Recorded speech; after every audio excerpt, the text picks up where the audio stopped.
الحمدللہ تمام اہل سنت کے نزدیک اطاعت و فرما برداری سے ایمان زیادہ ہوتا ہے اور معصیت اور نافرمانی کی وجہ سے ایمان کم ہوتا ہے، اور جو صاحب ذوق ہیں انہیں یہ بات معلوم ہے کہ کس طرح سے معصیت، گناہ اور نافرمانی کے کام ایمان کو کمزور کر دیتے ہیں۔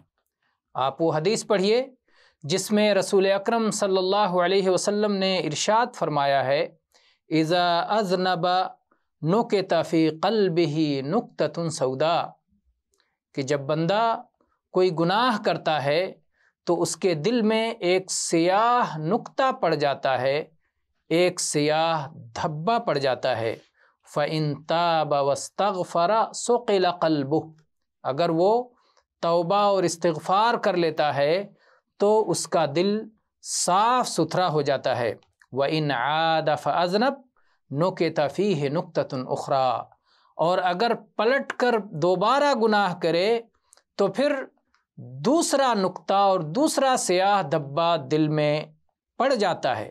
اور یہ سیاہ دھبے ایک کے بعد ایک گناہ کرنے سے سیاہ دھبے پورے دل پر چھا جاتے ہیں اور پورے دل کو سیاہ کر دیتے ہیں۔ یہی وہ ران عربی کا لفظ ران استعمال ہوا ہے قرآن پاک میں، جس کا معنی زنگ کا کیا جاتا ہے، یہی وہ ران یا زنگ ہے جس کا قرآن پاک میں اللہ تعالیٰ نے ذکر کیا ہے، کلا بل ران علی قلوبہم ما کانوا یکسبون، سورہ مطففین آیت نمبر 14، کہ ان کے دلوں پر ان کے اعمال کی وجہ سے بلکہ